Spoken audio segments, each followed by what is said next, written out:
안녕하세요. 저는 인천에 거주하고 있는 30대 초반 남성입니다. 김포 소재에 있는 이름을 대면 알만한 수첩을 만드는 공장에서 팀장으로 일하고 있어요. 신혼집으로 마련했던 아파트를 한 채 가지고 있고요. 아파트를 언급하는 이유에 대해서는 사연을 듣다 보면 알게 될 겁니다. 현재는 이혼을 한 상태이지만 이혼을 하기까지의 기막힌 사연을 들려드리고자 해요. 어렸을 적부터 집이 부유한 정도까지는 아니나 부족함 없이 자랐습니다. 하고 싶은 것, 먹고 싶은 것은 다 하고 살았고 부모님의 아낌없는 지원으로 무사히 대학도 졸업할 수 있었죠. 경제학을 전공하기는 했지만 군대를 다녀오고 마땅히 제가 무엇을 해야 하는지 갈피를 잡지 못했고요. 마땅한 자격증을 따둔 것도 없었기에 더욱 막막했습니다. 부모님이 시간적인 여유를 두고 천천히 생각해보라고 하셨지만 너무 죄송스러운 마음에 뭐라도 해야겠다 싶었어요. 그래서 우연히 좋은 기회로 지금 일하고 있는 수첩 공장에 취직을 하게 됐죠. 집은 인천이었는데 통근버스가 있어 비교적 수월하게 출퇴근을 할 수 있었습니다.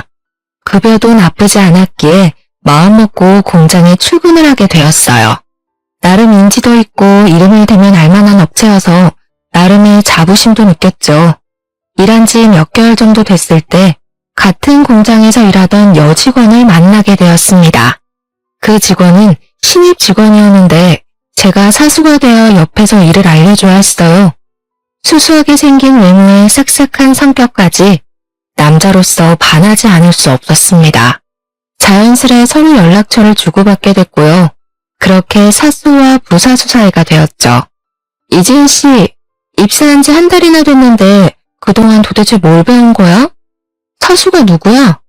뭘 가르쳤길래 이렇게 간단한 업무도 하나 처리 못해, 어? 내가 아니었으면 어쩔 뻔했어? 잘리고 싶냐고. 입이 있으면 말을 하란 말이야. 과장님, 이지은 씨 사수는 접니다.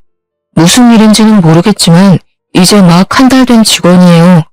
제가 조금 더 자세히 알려줄 테니 너무 노여워 마세요. 이제 한 달밖에 안 됐는데 뭘 알겠냐고요. 뭐? 영은 씨, 내가 자기 그렇게 안 봤는데 말이야. 상사가 말을 하면 네 하고 말 것이지 뭘 잘했다고 내 말에 털을 달아? 자기도 잘리고 싶어? 도대체 직원 교육을 어떻게 시키는 거야? 사수면 책임을 지고 실수하지 않게 잘 가르쳐야지. 죄송한 말씀이지만 그렇게 과하게 뭐라 하시는 것도 정도껏 하셔야 합니다. 신입 직원이 알면 얼마나 한다고 그러겠습니까? 과장님은 신입 때 실수 안 하셨어요? 왜 애꿎은 신입한테 히스테리를 부리냐 이 말입니다. 뭐? 영은씨, 말 다 했어? 내가 영은씨 그동안 잘해주고 오냐오냐 하니까 내가 만만해 보여? 사수나 부사수나 다 똑같구만. 나 참 진짜 어이가 없어서. 뭐? 히스테리? 어디 히스테리 마음껏 부려줘? 에헤이. 김 과장도 그만하면 됐어요. 사수가 잘 가르치겠다잖아요. 더 큰 소리 내지 말고 다들 각자 자리에 가서 일합시다. 자, 김 과장도 진정하시고 영훈 씨도 얼른 일 봐. 사실 김 과장님은 40대 중반인데 노천의 히스테리를 늘 직원들에게 부리고는 했었죠. 저는 그러려니 할 수 있었지만 신입 직원이었던 전처는 그걸 감당하기 어려웠을 겁니다. 그렇게 그날 우리는 퇴근 후 술 한잔을 하게 됐고 저는 원래 사회생활이 그런 거라며 위로를 해주었어요. 나이도 어린데 공장에서 힘들게 일하며 잘 살려고 노력하는 것 자체가 대단한 일이라면서요. 그 기회로 우리는 서로에 대한 호감이 생겨 연인 사이로 발전하게 됐죠.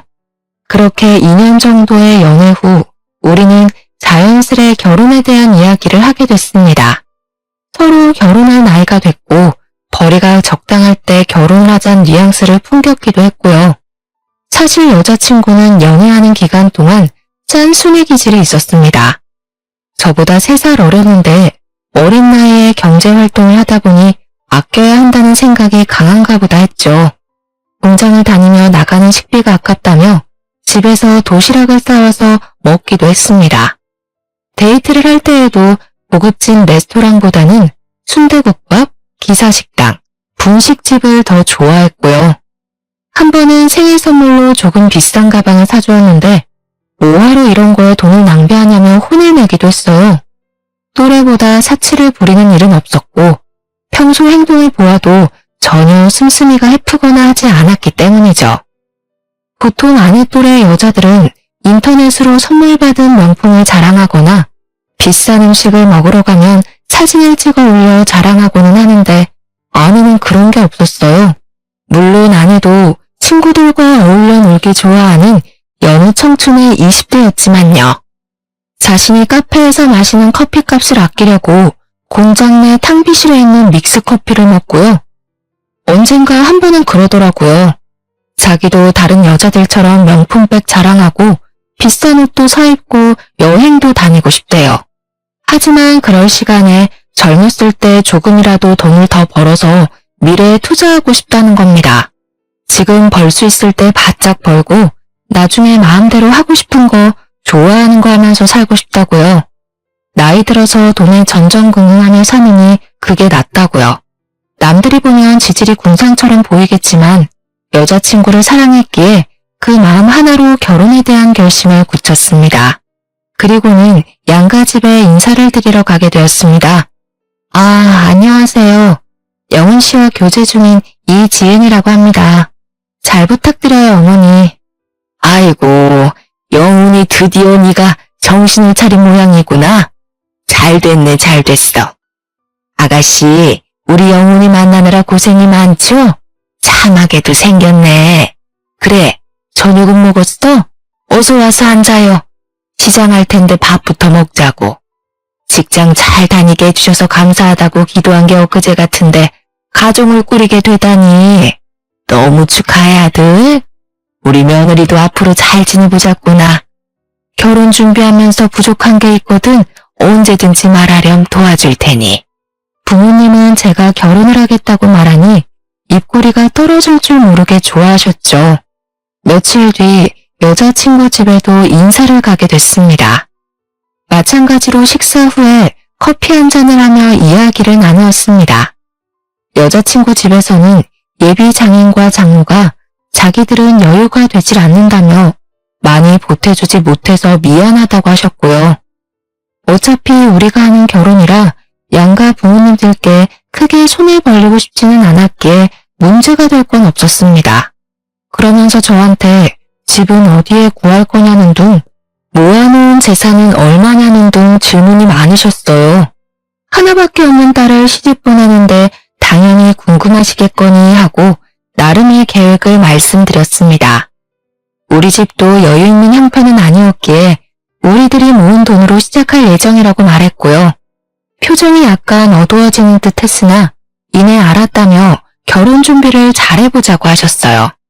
예, 영훈아, 너에게 줄 것이 있어. 나중에 결혼 자금으로 주려고 모아둔 돈인데 이걸로 필요한 거 사고 그래. 집은 이 엄마가 사주마. 직장과 가까워야 하니 미리 받은 아파트가 있거든. 거기로 해줄 테니 행복하게 잘 살기만 해. 엄마, 이러지 않으셔도 돼요. 나도 직장 자리 잡았고 스스로 할 수 있어요. 넣어두세요. 제가 벌어서 알아서 할 테니 걱정 마시라니까요. 감사하게도 부모님께서는 그동안 모아놓은 돈을 보태주시며 작은 아파트까지 마련해 주셨습니다. 처음 시작하는 인생인데 빚 없이 살아야 한다며 자신들도 어차피 일을 하니 걱정하지 말라셨고요. 조금 무리해서 직장 근처에 있는 집을 마련해 주셨죠. 당연히 혼수는 저와 여자친구가 모아둔 돈으로 해야겠다는 생각을 했습니다. 자기, 지금 모아둔 돈이 얼마나 있어? 부모님이 집까지 해주시고 여윳돈도 주셨는데 이 돈으로 하는 건 조금 아닌 것 같아. 우리 힘으로 혼수 정도는 채워넣어야 할 것 같은데 자기 생각은 어때? 나 사실은 사정이 좀 있어서 모아놓은 돈이 1,000만 원이 전부야. 미리 말하지 못해서 미안한데 부모님이 나이가 있으시니 수입이 일정치 않으셔서 내가 조금 도와드렸어. 어린 동생도 있고 그동안 직장에서 일한 기간에 비해 생각보다 모은 돈이 별로 없다고 느낀 저는 조금 의아했습니다. 얼마를 어떻게 보태주는지 굳이 따져 묻지는 않았어요. 저였어도 부모님이 힘들다 하시면 당연하게 도와드렸기 때문이죠. 이해했습니다. 그래도 있는 돈을 모아 혼수를 마련하기로 했고 가구와 가전을 사서 들여놓으니 조금씩 신혼집의 구색을 갖추기 시작했죠. 결혼 준비를 하며 집을 부부 공동 명의로 해야 세금이 조금 줄어든다 하여 혼인신고를 미리 했고요. 그렇게 상견례도 하고 몇 개월이 지나 행복하게 결혼식을 올렸습니다. 물론 그 일이 터지기 전까지는 세상을 다 가진 것 같은 기분이었죠. 결혼 생활은 평범했습니다. 하지만 같은 공장을 다녀서 그런지 주변 시선들이 신경 쓰였어요. 사장님의 배려로 부서가 바뀌어서 아내와 매일 얼굴 보고 일하진 않았습니다. 아무래도 같은 공간에 있다 보면 다른 사람들이 불편해할 수도 있었으니까요. 신혼집에서 함께 아침 차려 먹고 저녁 차려 먹는 평범한 일상이 당연하게 느껴질 때쯤이었어요. 여보, 내 남동생 말야. 곧 초등학교도 가야 되고 이만저만 드는 돈이 너무 많아. 친정에서 수입도 일정치 않은 데다가 요즘에는 학원도 3-4개씩 다닌다더라고. 뒤처지면 안 되니까 어떻게든 해야 되는데 나는 내 월급 친정에 보탤게. 뭐? 그게 말이 돼? 아무리 사정이 어렵다지만 같이 벌어서 저축도 해야 되고 우리도 언젠가는 아이가 생길 텐데 미래를 준비해야 하는 입장이잖아. 조금 더 넓은 집으로 이사도 가야 하고 말이야. 많이 도와드리지는 못하겠지만 월급 전부를 주는 건 조금 과하지 않아? 벌이가 적은 것도 아니고 내 월급쯤이 없어도 솔직히 먹고 사는 데는 지장 없잖아. 그리고 어머니가 주신 돈도 있고 여유가 없는 것도 아닌데 내가 내 월급도 마음대로 못해? 여보가 너무 이기적인 거 아니야? 뭐? 이기적이라고? 그럼 나도 우리 엄마한테 내 월급 다 줘도 되냐? 말을 그렇게 하면 안 되지. 처가댁도 사정이 있으신 건 알겠지만 우리도 엄연한 가정이야. 우리 가정을 위해서 써야지 왜 장인 장모님한테 돈을 그렇게 주는 건데? 장인어른도 일하시고 장모님도 일하시는데 아무리 그래도 그렇지. 월급 전부는 좀 심하지 않아? 저는 솔직히 어이가 없었습니다. 용돈을 안 드린 것도 아니고 그렇게 생활이 어려울 정도로 부족하다는 생각이 들지 않았어요. 현재 장인어른은 아파트 경비원 일을 하고 계시고 장모님은 국민연금을 받고 계십니다. 그래도 장인어른이 벌고 계시는데 애 한 명 키우는 게 그렇게 힘든가 싶었어요. 아직 초등학교도 들어가기 전인데 학원을 다니는 것도 아니고 애 하나에 얼마나 많은 공을 들이나 생각했어요. 남동생을 얼마나 끔찍이도 아끼길래 그렇게 많은 돈이 필요한가 싶었어요. 그래서 아내가 굳이 이렇게까지 월급을 올인하면서까지 생활해야 하나 싶었죠. 제가 아직 아이가 없어서 그런지는 모르지만 아내에게 너무 과한 처사 같다고 이야기했습니다. 아내가 울면서 엄마 아빠가 힘들어하시는데 남동생을 위해 버는 게 뭐가 이상하냐며 소리치더군요. 그래 좋다 이거예요. 다 이해하는데 아무리 그래도 저희도 엄연한 가정 아닙니까? 저희도 언젠가는 아이를 낳고 가족이라는 울타리 안에서 살아야 하는데 미리 준비를 해도 모자랄 판에 월급 올인이라뇨. 저는 화가 났지만 참고 이내 한숨을 쉬며 아내를 설득했습니다. 상황을 이해 못하는 건 아니야. 앞으로 살면서 드는 돈이 더 많아지겠지. 그래도 월급 전부를 주는 건 좀 아니야. 우리도 우리의 생활이 있고 미래를 생각해야 하는데 그런 준비를 하나도 못 해두면 우리도 난감하잖아. 그러니까 100만 원만 보태드리고 나머지는 저축을 하던 자기가 쓰던 그건 마음대로 해. 내가 내 월급을 마음대로 하지 못한다는 게 조금은 아쉽네. 하지만 자기 말처럼 우리도 한 가정이니 나도 가정에 충실해야지. 자기한테 매달 100만 원 줄 테니 자기가 직접 보내드려. 대신 나머지 돈에 대해서는 터치 안 했으면 좋겠어. 우리 돈이기도 하지만 그 전에 내가 열심히 일해서 번 돈이잖아. 알겠지? 그럼 약속할게.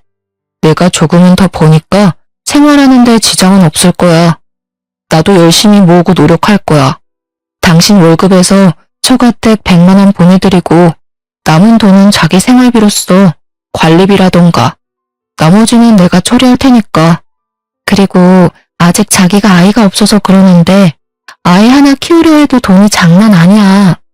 누구보다 잘나게 키우고 싶은 게 부모 심정이라던데 우리 부모님은 나이도 많으신데 어떻게 더 일을 하실 수가 있겠어? 나는 내 동생 남들한테 모자라 보이지 않게 키울 거야. 하나뿐인 남동생인데 그러니 내가 조금 도와드리려고 했던 것뿐이고 더는 오해하지 않았으면 해. 당신이 말한 대로 100만 원만 엄마한테 전할게. 남동생에 대한 애착이 남다르다 생각하며 아내와 합의를 봤습니다.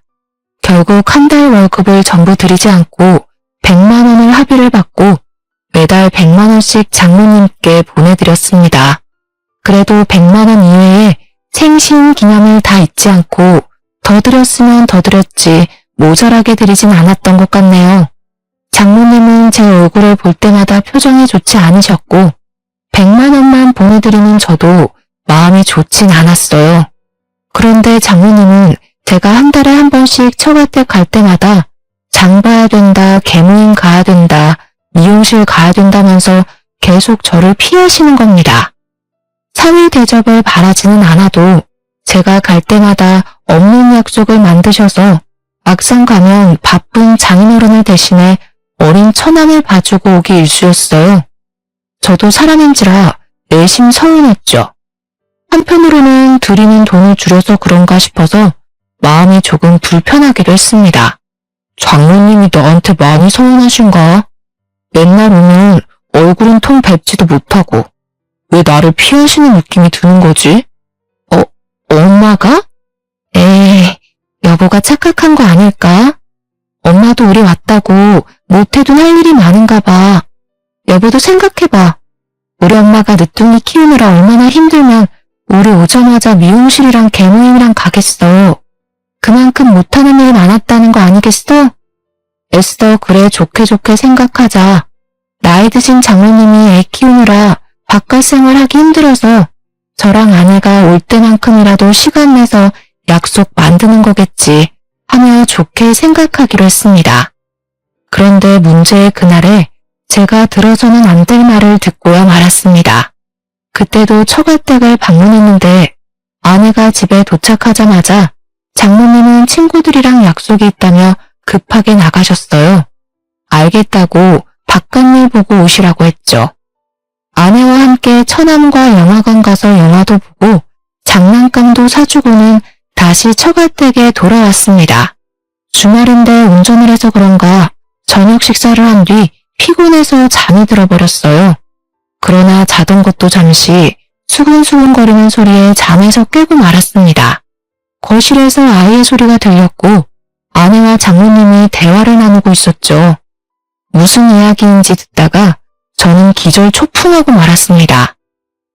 그래도 얘 아직까지 몰라서 다행이다. 고적상으로도 네 동생으로 되어 있으니 문제될 건 없다만 그래도 안 들키게 조심해야 해. 지우야, 너도 아저씨 있을 땐 엄마 보고 누나라고 해야 해. 알겠지? 엄마, 너무 시들어. 조용히 해. 우리만 조용히 하면 아무도 모르는 일이야. 나 혼자 벌어서 먹고 살기 힘들잖아.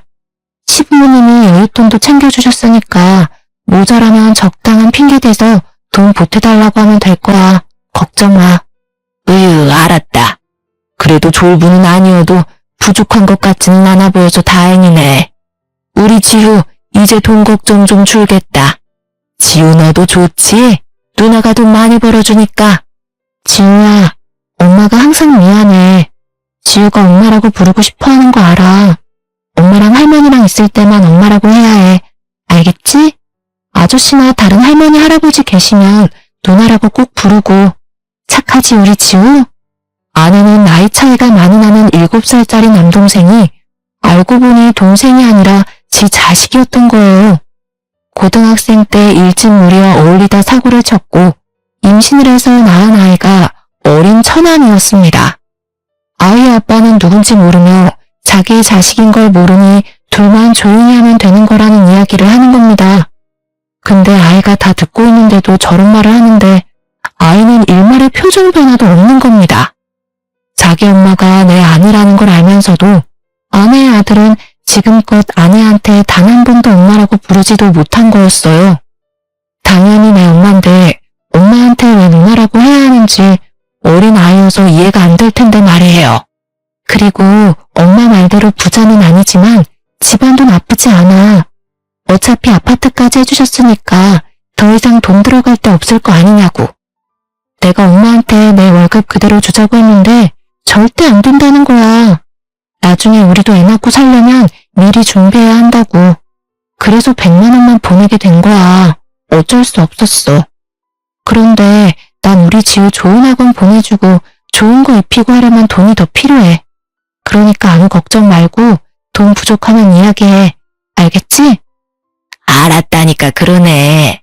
지우는 걱정 말고 너는 일단 김서방이나 잘 구슬려 봐. 사람은 괜찮아 보이더만. 잘 구슬리면 그래도 돈을 잘 줄 것 같던데 이왕 이렇게 된 거 지우 동생도 보고 나중에 애가 태어났는데 헤어지자고는 못할 거 아니니. 애가 지금 지우 하나 키우는 것만 해도 얼마나 힘든데 또 애를 낳으라 그래 엄마는. 일단 지우 건강하게 잘 크는 것만으로도 나한테는 고마운 거야. 아빠 앞에서도 입 조심해야 해. 그리고 영훈 씨와 나 사이에서 아이를 가질 생각은 없어. 때를 봐서 임신하기 어려운 몸이라고 둘러댈 생각이야. 저는 듣다가 너무나도 기막힌 사실에 아무 소리도 못하고 그 자리에서 주저앉고 말았습니다. 우당탕탕 소리가 나자 헐레벌떡 아내와 장모가 일어나더니 어쩔 줄 몰라 하는 게 아니겠어요? 지금 제가 들은 게 도대체 무슨 소리죠? 여보, 이게 다 무슨 소리야? 내가 들은 게 사실이야? 지우가 자기 동생이 아니라 아들이었어? 사실이야? 무슨 소리야? 우리는 그런 이야기 한 적 없어. 자기가 자다 일어나서 잘못 들은 거 아니야? 어떻게 그런 생각을 할 수가 있어? 웃기지 마. 내가 분명히 들었어. 당신과 장모님이 나눈 대화 내가 다 듣고 있었다고. 시침이 뗄 생각은 하지 마. 어떻게 그런 걸 속이고 결혼을 해? 이 결혼은 무효야. 이게 사기 결혼이지 사기 결혼. 나 참 어이가 없어서. 그리고 나와 당신 사이에는 아이가 없을 거라고? 무슨 말 같지도 않은 소리야. 아니 여보, 내 이야기 좀 들어봐. 당신이 오해하고 있는 거라니까. 사기 결혼이라니 여보. 이야기 좀 하자니까. 자네가 잘못 들은 게 맞아. 우리는 그런 이야기를 한 적이 없어. 아무래도 자네가 많이 피곤한가 보구만. 자네가 오해한 것 같은데 우리는 절대 그런 이야기를 한 적이 없어. 그럴 리도 없고 말이야 김서방. 제발 말이 되는 소리를 좀 하세요. 제가 처음부터 다 들었다는데 다들 왜 이렇게 고집이야? 진짜 어디서 사기 결혼을 해가지고 안 비켜? 이럴 거면 결혼을 왜 한 거야? 이건 명백한 사기라고. 아이 보기 부끄럽지도 않냐? 언성이 오가고 소리가 점점 커지자 아이가 겁에 질렸고 울기 시작하더군요. 저는 그 길로 짐을 싸들고 신혼집으로 돌아왔습니다. 당장 부모님께 사실을 알려야 했지만 저도 생각 정리를 해야 했기에 어쩔 수 없이 신혼집으로 왔고요. 상상도 못한 일이 저에게 벌어진 것도 웃긴데 몇 년을 절 깜쪽같이 속였다 생각하니 너무 괘씸하고 분하기 짝이 없었습니다. 다음날 정신을 차리고 날이 밝자마자 시청에서 이혼 서류를 가지고 처가에 갔어요. 야간 근무를 끝내고 돌아오신 장인어른도 함께 계셨죠. 이른 아침부터 무슨 일이냐 물으셨고 다 같이 이야기 좀 하자며 거실로 불렀습니다. 혼인신고를 이미 해버린 상태였고 결혼 1년 만에 이혼을 해야 하는 저는 어이가 없었어요. 거실에 장인, 장모, 아내를 불러다 앉히고는 이야기를 했어요. 이혼 서류를 턱하니 내미니 장인어른은 이게 뭐냐며 어리둥절하셨고 아내와 장모님은 거의 반포기 상태로 될 대로 되라는 듯이 말했어요. 어제 거실에서 나눈 이야기는 뭔지 사실인지 물었죠. 그래, 나 고등학교 때 많이 사고 쳤어. 흔히들 말하는 일진이라고 하는 무리랑도 어울렸고 그렇게 방황하면서 술도 먹고 담배도 폈다. 그러다가 아이가 생긴 걸 알게 됐지. 아이 앞에서 할 말은 아니지만 이미 알았을 때는 수술할 수 있는 시기도 놓쳤어. 그때가 고3이었나? 도움을 청할 곳이 없던 나는 그대로 가출을 했지. 그래서 미혼모 시설에 가서 애를 낳았어. 그 아이가 지우야. 그리고 당신한테 말 안 한 게 있는데 우리 신혼집 담보로 대출도 받았어. 그걸로 아빠 차 바꿔드렸고. 됐어? 이제 속 시원해? 일부러 숨기려고 했던 것은 아니야. 어쩌다 보니 일이 이렇게 된 거지. 그렇다고 앞길이 창창한 애를 고작 애 하나 때문에 가로막을 순 없지 않겠나? 지우한테는 미안하지만 우리 호적에 올려 동생으로 키울 작정이었어.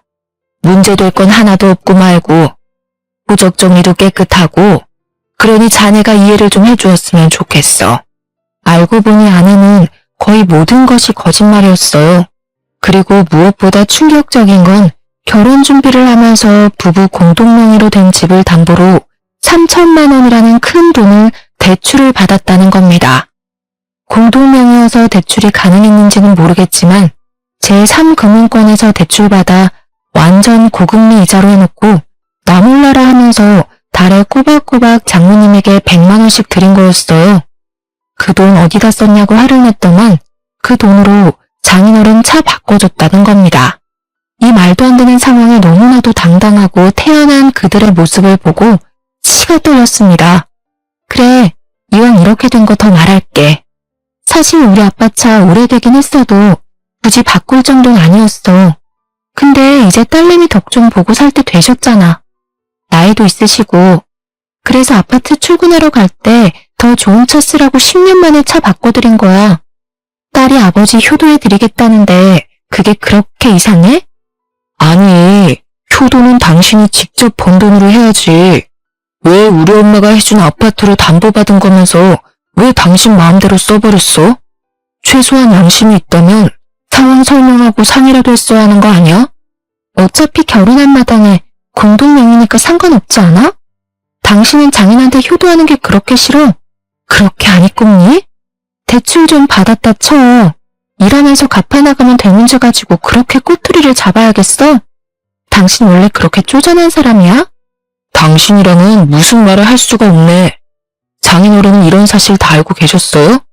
집사람이 매달 100만 원씩 장모님 드린 거, 그리고 신혼집 담보로 대출 받아서 장인어른 차 바꿔드린 거요. 알고 계셨냐고요? 그리고 지우가 제 아내 자식인 것도 알고 계셨어요? 어쩜 그리 하나같이 절 속일 생각만 하셨어요?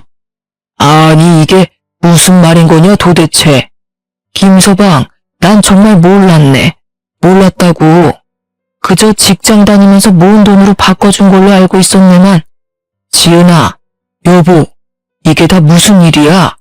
지우 이야기는 또 뭐고? 내가 내 돈으로 친정에 돈 보태겠다는데 그것도 안 입고 와 하질 않나. 내가 알아서 하긴 냅두면 이렇게까지 하지 않아도 됐는데 이왕 이렇게 된 거 미안하다는 사과는 못할 것 같아. 이미 엎질러진 물. 그래, 이혼하자 이거야. 도대체 내가 뭘 그렇게 잘못했니? 오랜 침묵을 깨고 상황 파악을 대충 하신 장인어른이 연신 미안하다며 사과를 하셨습니다. 저는 뒷골이 땡겨서 아내와 장모님의 뺨이라도 후려갈기고 싶었어요. 하지만 사과를 하시는 장인어른과 그런 어른들의 모습을 바라보는 어린 처남을 보고 겨우 참았습니다. 아내와 장모님은 한 번만 봐달라고 자신들의 이야기 좀 들어달라고 사정했지만 제가 매정하게 이혼 서류에 도장을 찍으라고 하자 적반하장으로 나왔습니다. 장인어른은 도대체 무엇하는 짓이냐며 아내와 장모님께 소리쳤지만 그들은 막무가내였어요. 자네 그거 아나? 이미 혼인신고를 한 마당에 이혼하게 되면 신혼집으로 마련했던 아파트를 반으로 나누고 위자료까지 줘야 해. 아이의 양육비를 줘야 한다는 얘기야. 부부 공동명의잖아. 그러니 나누어야지 안 그래? 당신 그만하지 못해? 그게 어디서 배워먹지 못한 태도야? 김서방한테 무릎을 꿇고 빌어도 모자랄 판국에 무슨 자신감으로 그런 태도냔 말이야. 내가 자식 농사를 잘못 지었어. 그만 좀 해. 뭐? 이 양반이 정말 모지리 같은 당신도 내가 걷어주지 않았으면 이렇게 살지도 못했어. 지은이 임신해서 애기 낳아왔는데 그럼 애를 길바닥에 버려? 말이 좋아서 친척이 사정이 있어서 맡긴 아이지. 바보도 아니고 말이야. 도대체 내 팔자야. 뭐? 지우가 지은이 애란 말이야? 저같대 단속 자식이라며? 그건 또 무슨 소리야? 지은이가 언제 애를 낳았어? 왜 이런 이야기가 나오는 거냐고. 정말 뻔뻔하게 굳이 없네요. 내가 알아도 한참을 잘못 알았네. 아니, 처음부터 내 잘못이었어. 그때 사수로서 일만 했어야지. 내가 눈이 멀었었나 보네. 나 절대 가만히 있지 않을 거야. 절대로 그냥 못 넘어가. 장모님과 아내는 너무나 당당한 태도로 얼토당토 않는 이야기를 하는 겁니다. 결국 저도 지우를 생각해서 끝까지 잡고 있던 이성의 끈을 놓아버리고 말았죠. 그래서 가사소송으로 혼인 취소만 하려고 했는데 그들을 사기죄로 고소를 하기로 마음먹었어요. 제가 해온 집을 부당하게 담보까지 받아서 장인어른 차를 바꿔주었으니까요. 더욱 가관인 것은 아이가 아내의 아들이라는 것을 장인어른도 오늘에서야 아셨던 거예요. 장모님 친척분 중에 사정이 있어 호족에 대신 올려 키워주고 있다는 걸로 알고 계셨던 거죠. 딸내미가 배가 불러왔음에도 몰랐던 건 장인어른이 그 시기에 해외 출장을 다녀온 덕분에 정말 하나도 몰랐다는 겁니다. 그대로 부모님께 사실을 말씀드렸고 얼굴을 뵐 면목이 없었는데 오히려 저를 걱정해 주셨습니다. 화를 내실 줄 알았는데 오히려 마음이 힘들 저를 위로해 주시는 모습에 가슴이 아팠어요. 어려서 부족함 없이 키워주고 뒷바라지 해주시는 부모님에게 효도를 하지는 못할 망정 불의를 저지른 것 같아 너무 죄송했기 때문입니다. 사람이 살다 보면 말이야, 이런 일 저런 일 산전수전 다 겪게 되어 있어. 이번 일도 인생을 살면서 겪은 하나의 일이라 생각하고 너무 깊게 담아두지 마. 엄마 아빠는 괜찮으니까 말이야. 영훈이 너 정신줄 놓지 말고 앞으로 더 잘 살면 그거면 돼. 정말 미안해 엄마. 나도 직장 잘 다니고 자리 잡고 좋은 모습 보여주려 했는데 뜻대로 되질 않아서 엄마랑 아빠한테 너무 미안해요. 전 그 파렴치한 놈들을 절대 용서하지 않을 생각이에요. 엄마 아빠한테 미안해서라도 그렇게 못하겠어. 꼭 천벌받게 할 거야. 며칠 뒤 변호사를 선임해 사기죄로 그들을 고소했어요. 동시에 혼인 무효 소송, 정신적 피해 보상을 요구하는 소송을 진행하기로 했습니다. 당연히 아내에게 유책 사유가 있었고 재판은 저에게 유리한 쪽으로 흘러갔죠. 아내가 부부 공동명의를 빌미로 대출을 받아 빚을 만든 점, 본인의 아이를 동생이라 속이고 그 사실을 배우자에게 의도적으로 숨긴 점, 맞벌이로 같이 일하고 가사노동을 하긴 했으나 본인이 얻은 이득은 가정에 하나도 도움이 되지 않은 점 등 아내에게 유책 사유는 너무 많았습니다. 오히려 아내가 저에게 8천만 원의 위자료를 지급해야 한다는 결론이 나자 아내는 항소를 했습니다. 자신도 맞벌이를 하고 집안일을 했는데 왜 위자료를 줘야 하냐며 말이죠. 재판에서 지던 날 법정을 나오며 저에게 악에 받쳐 소리를 치더라고요. 끝까지 이렇게 나오시겠다. 맞벌이 하면서 나도 가사를 분담해서 잘했고 아내로서의 역할 충실히 이행했어. 재산 분할이 불가하다니 가능키나 한 소리야? 난 절대 얌전하게 안 끝내. 절대로. 곧 죽어도 자기 잘못은 모르는구나. 당신은 사기죄가 얼마나 큰 죄인지는 알고 하는 소리야? 인두껍을 쓰고 어떻게 그런 짓을 할 수가 있어. 지나가는 개를 붙잡고 왈왈 짖기만 하지. 즉 개 같은 소리라는 거야. 맞소송? 까짓거 해. 아직도 당신이 뭘 잘못했는지 모르는가 본데 어디 한번 끝까지 가보자고. 사기죄든 뭐든 꼭 콩밥 먹게 해줄게. 처음에는 처가댁도 변호사를 선임해서 항소하고 맞소송을 하기도 했어요. 하지만 여유가 없던 그들은 수임료를 감당하지 못했던 탓에 1년 정도의 긴 법정 싸움 끝에 결국 저에게 소송을 취하해달라고 찾아왔습니다. 제가 쉽게 소송을 취하해주지 않자 저희 부모님에게까지 찾아왔더군요. 어느 날 장인어른은 지우를 데리고 저를 찾아오셨습니다. 자네가 그동안 얼마나 힘들었을지 내 감은 안 잡히네만 감히 말할 수도 없는 노릇이고 소송도 내 의지와는 상관없는 일이지만 애초에 지은이와 마누라는 나는 안중에도 없었어. 미안하지만 자네가 나를 봐서라도 선처를 해주면 안 되겠나? 내가 자식을 잘못 키웠네. 못난 이 사람을 봐서라도 용서해주게. 아저씨, 한 번만 봐주시면 안 돼요? 진짜 미안해요. 우리 엄마 혼내지 말아주세요. 지우가 잘못했어요. 미안해요. 자네가 그날 그렇게 집에 가버리고 나도 더 이상 같이 살 수가 없어서 나왔네. 처음에는 혼자 나왔는데 지우가 지은이랑 마누라 틈 사이에 껴서 제대로 살 수가 있을까 해서 결국에는 내가 데리고 나왔지. 그래서 지금은 원룸에서 같이 생활하고 있네. 자네에겐 정말 미안하지만 다시 한번 말하지만 제발 선처를 해줄 수는 없겠나? 장인어른은 어린 처남, 아니 그 여자의 아들을 데리고 오면서까지 아이를 봐서라도 한 번만 선처해달라고 사정을 했습니다.